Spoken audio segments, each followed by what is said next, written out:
Saya akan ringkas dan spesifik kepada satu kenyataan yang dibuat oleh Datuk Seri Dr. Ahmad Zahid Hamidi. Ya, korang tahu semua lah, Zahid ni adalah Presiden UMNO. Jadi hari ini Zahid mengeluarkan satu kenyataan, okey? Dan kenyataan itu adalah dia mengesahkan bahawa satu keputusan muktamad akan dibuat di Perhimpunan Agung UMNO pada 31 hari bulan Januari berhubung penarikan sokongan UMNO terhadap kepimpinan ataupun kerajaan pimpinan Perikatan Nasional, khususnya kepada PPBM. Jadi kita dipahamkan oleh Zahid bahawa keputusan itu akan dibuat pada 31 hari bulan Januari. Okey. Jadi mengapa Zahid perlu ulang benda ni berulang kali? Mengapa dia buat kenyataan ni berulang kali?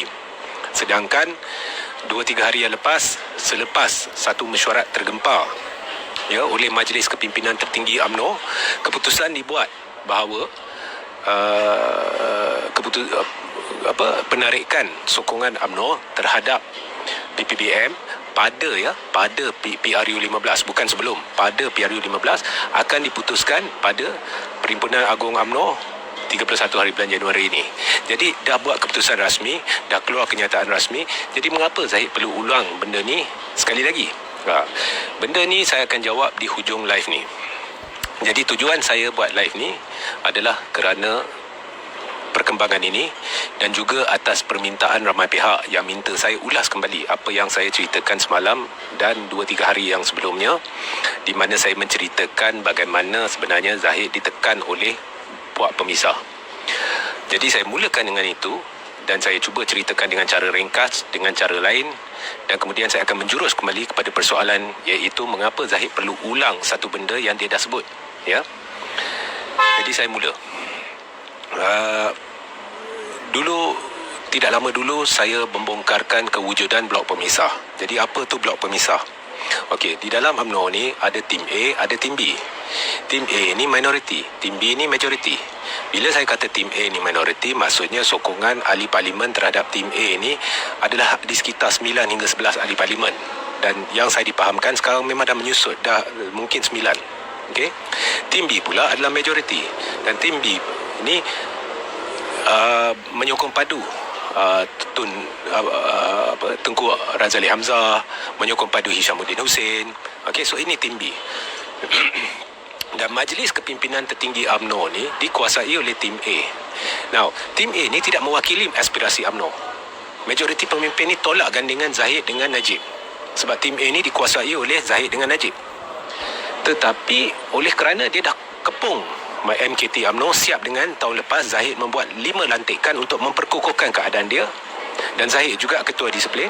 Jadi mereka bermaharaja lela, sedangkan sebarang kenyataan yang dikeluarkan oleh Presiden UMNO ataupun MKT UMNO ataupun tim A ni langsung tidak mewakili UMNO. Seolah-olah tim A ni atau MKT adalah parti yang berasingan dari UMNO. Okey. Jadi apa pun yang Zahid cakap, apa pun yang MKT cakap, akhirnya kita boleh anggap masuk telinga kiri, keluar telinga kanan, sebab pemimpin UMNO akan buat keputusan sendiri. Okey. So beberapa hari yang lepas, Zahid ada buat satu langkah, iaitu langkah memecat Anwar Musa. Anwar Musa dimecat kononnya sebab dia kritik UMNO. Dia ni adalah jurucakap PPBM. Cuba bandingkan kritik UMNO, jurucakap PPBM, berbanding dengan Zahid dan Najib yang menzahirkan sokongan terhadap Anwar Ibrahim secara bertulis. Cuba bandingkan. Zahid dan Najib yang menzahirkan sokongan terhadap Datuk Seri Anwar Ibrahim secara bertulis, berbanding dengan apa yang Anwar Musa buat. Cuba bandingkan Zahid yang ketika langkah Perak yang juga dicetuskan oleh orang Zahid menceritakan secara terbuka kemungkinan UMNO akan kerjasama dengan DAP yang sememangnya ditentang oleh majoriti pemimpin UMNO, berbanding dengan Anwar Musa yang menjadi jurucakap PPBM. Ya, memang majoriti dalam UMNO tak suka Anwar Musa, tetapi Zahid dan Najib dan tim A bermaharaja lela. Itu yang dimaksudkan oleh saya bahawa mereka tidak mewakili UMNO. Okey. Cuba bandingkan dulu Muhyiddin baru duduk atas pentas pembangkang dan menyela UMNO, dipecat. Mukris duduk atas pentas pembangkang menyela UMNO, dipecat. Zahid dan Najib menzahirkan sokongan terhadap ketua pembangkang dan mereka memecat orang yang hanya sekadar mengkritik UMNO. Cuba bandingkan. Okay? So itu yang dimaksudkan oleh saya, bahawa sekarang ni Zahid dan Najib sebenarnya sedang bermain persepsi sebab terdesak. Sebab Anwar dah gagal untuk kumpulkan akuan bersumpah. Jadi Zahid dan Najib sebenarnya ditekan oleh blok pemisah. Blok pemisah ni terdiri daripada mungkin 130-120 ahli parlimen yang memang tolak Najib, tolak Zahid dan tolak sebarang bentuk kerjasama dengan DAP dan Anwar. Majoriti ni. Hari itu Zahid menipu. Dia kata 189 bahagian daripada 191 bahagian ingin UMNO tarik sokongan dari PPBM menjelang PRU 15. Itu satu pembohongan. Hakikatnya hanya 80 hingga 90 lebih sahaja yang ingin tunggu hingga PRU 15 belum tarik sokongan. Ada pula 80 hingga 90 lagi yang nak tarik serta-merta. Dan di situlah ada blok pemisah. Blok pemisah ni nak serta-merta. Okey. Jadi Zahid pula dia tak nak serta-merta. Sebab kalau serta-merta, maknanya kerajaan pimpinan Muhyiddin tumbang. Apabila kerajaan pimpinan Muhyiddin tumbang, maka Yang di-Pertuan Agong sudah pasti tidak akan bersetuju untuk bubarkan parlimen sebab angka COVID menggila. Okey. Kalau nak main teori mengapa angka COVID ini sah ke tidak sah, itu saya tak nak masuk. Tetapi sedang menggila berdasarkan angka yang diumumkan.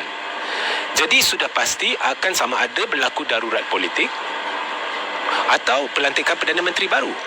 Dan Zahid amat khawatir Tun Dr. Mahathir Mohamad akan kembali terajui kerajaan. Dan jika itu berlaku, kita akan masuk balik fasa rule of law. Dan rancangan-rancangan misi tim A ni atau kluster mahkamah ni untuk selamatkan tengkuk masing-masing, semuanya akan hancur berkecai. Sebab itulah Zahid ingin tunggu sehingga hujung bulan Februari. Februari ni bagi dia dengan Najib ni adalah satu kompromis. Dia tidak jauh daripada tarikh keputusan-keputusan mahkamah. Dan pada masa yang sama, mungkin mereka sedang harapkan angka COVID akan menurun pada ketika itu. Dan seandainya pada ketika itu, hujung Februari ini, mereka menarik sokongan daripada Muhyiddin, maka Yang di-Pertuan Agong akan setuju untuk bubarkan parlimen. Okey, mereka rela mengambil risiko untuk masuk pilihan raya walaupun UMNO ketika ini berada dalam fasa paling lemah dalam sejarah daripada Tun kembali sebagai Perdana Menteri dalam masa terdekat. Jadi sebab itulah Zahid tidak ingin pilihan raya dalam masa terdekat. Tapi dia nak mungkin bulan Mac. Okey.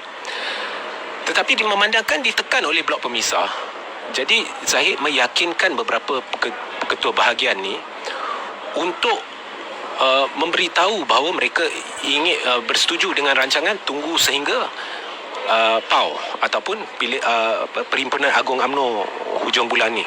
Hakikatnya, okey, dia ditekan dan dia berpura-pura bersetuju dengan semua bahawa UMNO perlu tarik sokongan pada PRU 15, tapi dia membeli masa.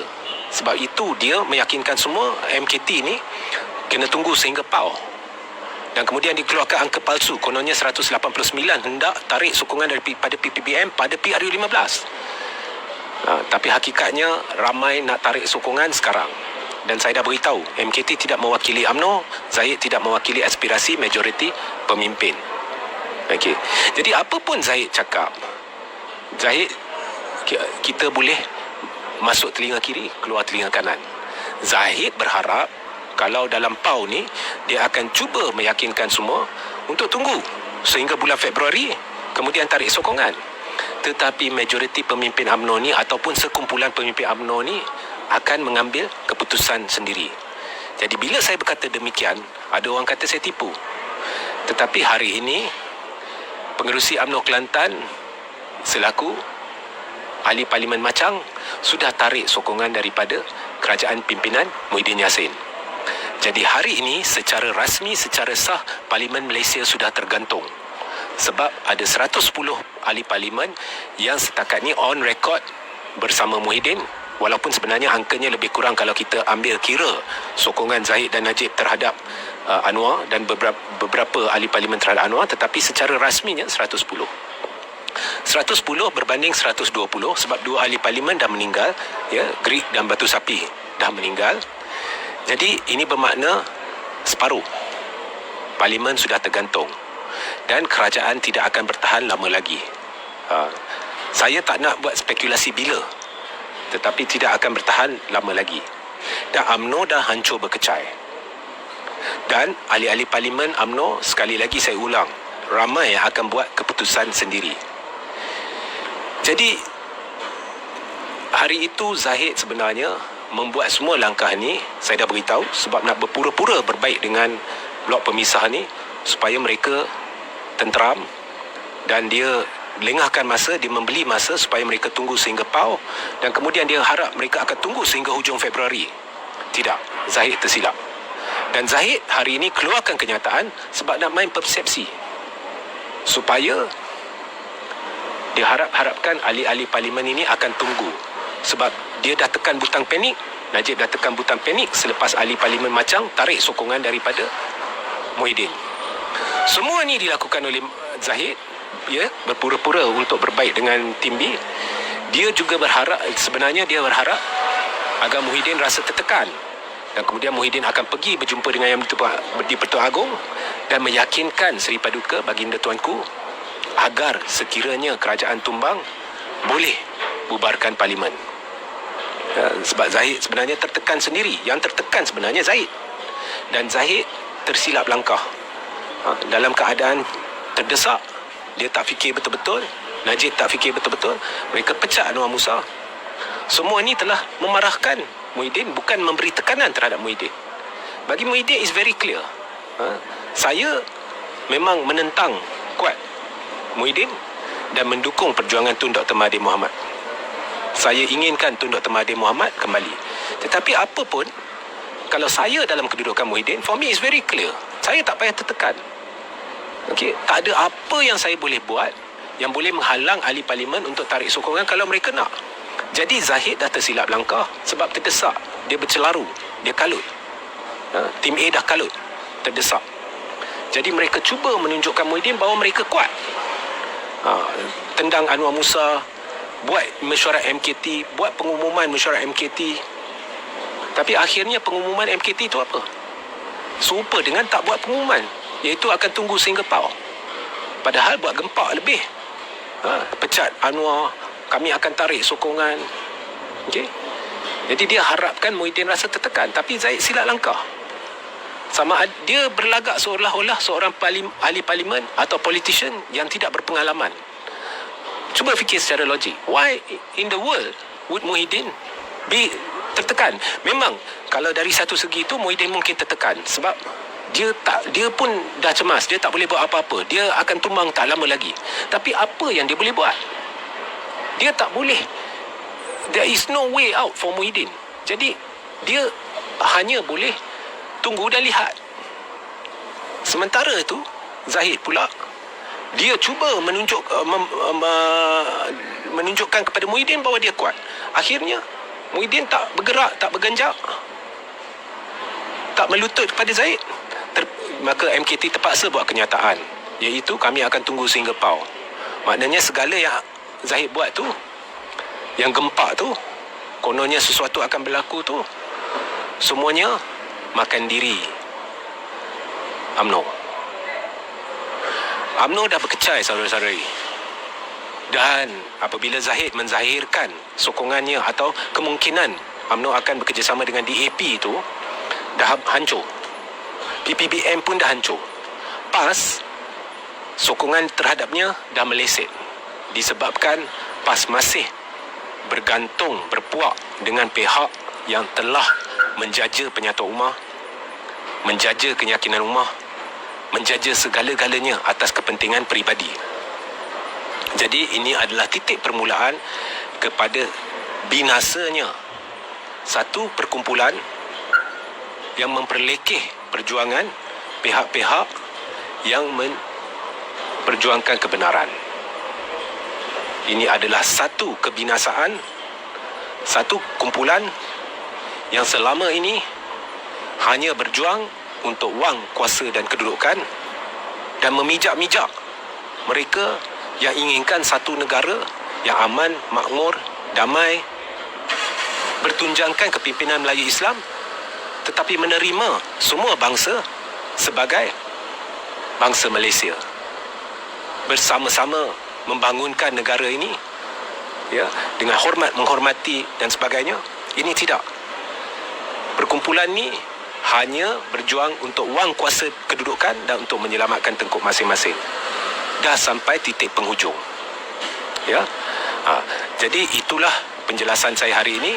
Kerajaan akan tumbang tak lama lagi. Tapi ini pendapat peribadi saya. Sehingga kita berjumpa esok. Jangan lupa sebentar lagi saya akan letak link kepada saluran Telegram saya di dalam ruang komen. Jadi sertai saluran Telegram saya. Dan saya juga akan letak link kepada artikel-artikel berkaitan. Jadi wassalamualaikum warahmatullahi wabarakatuh. Salam sejahtera, salam GBN.